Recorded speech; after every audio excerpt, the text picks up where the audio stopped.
This is Democracy Now!, democracynow.org. I'm Amy Goodman with Juan Gonzalez as we end today's show with a TV meteorologist in Iowa who resigned his job after receiving a series of death threats and harassing messages over his coverage of the climate crisis. This is how Chris Gloninger, chief meteorologist for the CBS affiliate CCI-TV in Des Moines, Iowa, signed off Friday after his final broadcast. I'm walking away from a career, an 18-year career in television that I dreamed of since second grade, so that's why I'm a little emotional. And I can't thank KCCI enough for the opportunity to become chief meteorologist. I'm not giving up, I'm just reinventing myself, finding ways that I can make a bigger difference with climate change. More important than ever, as the Earth recorded 3 of its warmest days, now 4 of its warmest days this week. That was Chris Gloninger Friday. This is a clip from one of his recent broadcasts for KCCI-TV in which he connected the dots between the Canadian wildfires and the climate crisis. As the planet warms, a lot of these fires are gaining steam and seeing explosive growth because of the warming planet, and we are paying the price in the form of poor air quality across the state. And if we look back at the month of May, globally, it was the 3rd warmest on record, the warmest ocean water temperatures that we have seen on record. And at this point, already an 89% chance that 2023 will be not just a top 10, but a top 5 warmest on record. Big signals, concerning trends. So for more, we're joined now from Falmouth, Massachusetts by Chris Gloninger.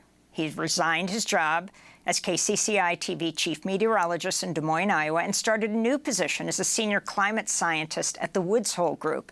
So, Chris, take us back to the beginning. You started the country's first weekly series on climate change when you were in Boston, but then why did you go to Iowa, which is so important, even in determining the president of the United States, but to be the chief meteorologist, and what happened to you when you started your reports?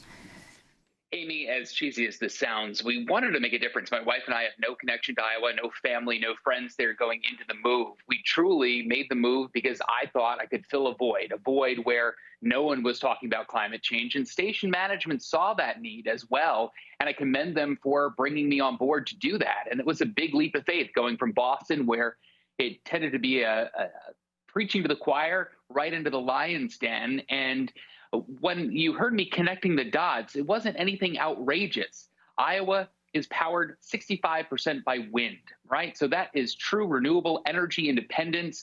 Farmers get a good amount of money for land leases for those wind turbines. 11% of the GDP is agriculture-based.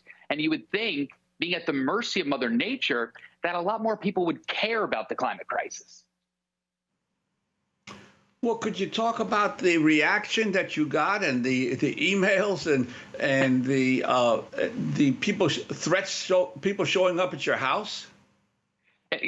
Ron, it caught me off guard. My wife was running errands. I had come back from a haircut, and I read this email, and it said, "What's your address? Us conservative Iowans want to give you a welcome that you'll always remember." Kind of what the blank tried to do to Justice Kavanaugh. And police, when they read that, said, this is more than just an email that states, "I'm going to come and kill you."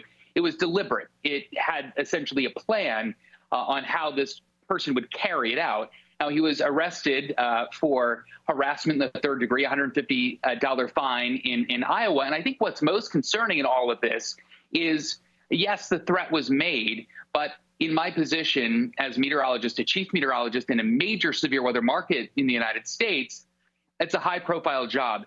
And not a single remark from Republican leadership in that state condemning what was said. And this was something that was widely reported on when it happened last year and again during my resignation. Chris Gloninger, last July, you shared this series of disturbing emails that you got regarding your coverage. One message said, quote, "Science like Fauci, you dumb son of a bleep. Go east and drown from the ice cap melting, dumb bleep." That message referring to President Biden's former chief medical advisor, Anthony Fauci. Another message said, "What's your home address? We conservative Iowans would like to give you an Iowan welcome you will never forget." If you can talk about the response of your network. You were thanking them at the end of your final broadcast, but why you felt you had to leave and how much support did you get? Tremendous support. And Amy, what's funny is if you notice that first email, if you find humor in it, he acknowledges that the ice caps are warming.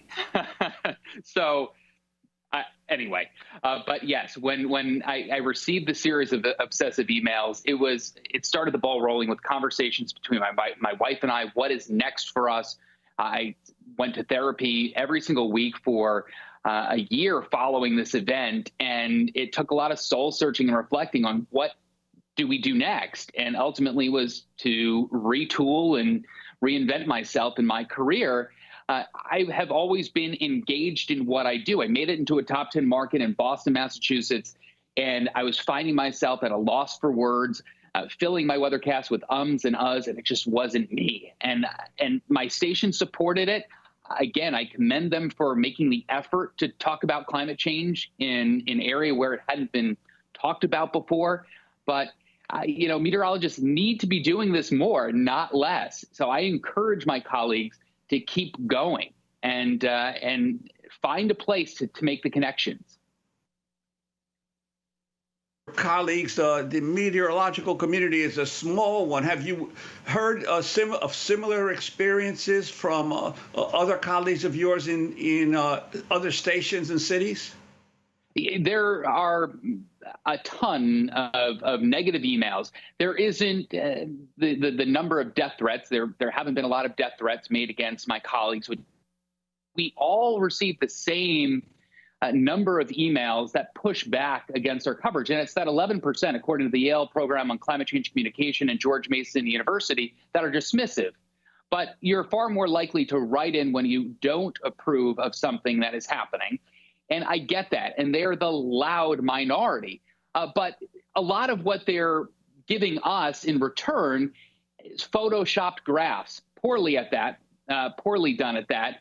And they're quoting self-proclaimed experts that say that they are an expert in climate change. But in reality, they have no background in the subject matter, but yet they're getting hundreds of retweets because it follows their ideology. It would be like asking an airline pilot and talking to them about your cholesterol because your cardiologist said you have high cholesterol, but you're trusting the judgment of a pilot. The logic blows my mind that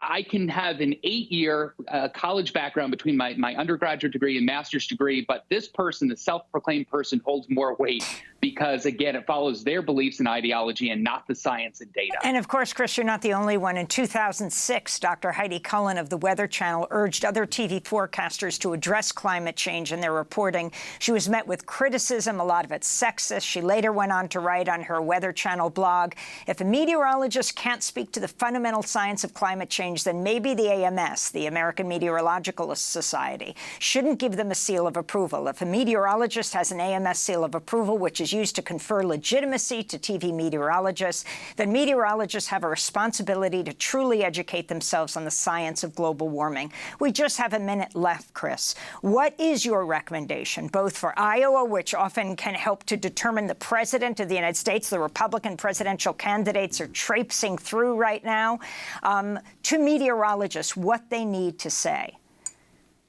First of all, Bob Inglis, Republican congressman from the Carolinas, ran on climate, lost, unfortunately, but works with colleagues to help Republicans understand the impacts of climate change. That is important. To my meteorology colleagues, if you're talking about an earthquake, if you're talking about a volcanic eruption or a meteor shower, you can talk about climate change. Our core curriculum matches more with climate than it does with astronomy, geology, and geography. And if you're okay talking about those three, then you have every reason to be connecting the dots between climate change. And as Heidi mentioned in that statement, make sure you're up on the latest research. It is part of your job. We should always be learning. Chris Cloninger, we want to thank you for being with us. Was the chief meteorologist for the CBS affiliate in Des Moines, Iowa, KCCI-TV, resigned Friday after receiving a series of death threats and harassing messages as he covered the climate crisis. Now a senior climate scientist at the Woods Hole Group, speaking to us from Falmouth, Massachusetts. I'm Amy Goodman with Juan Gonzalez.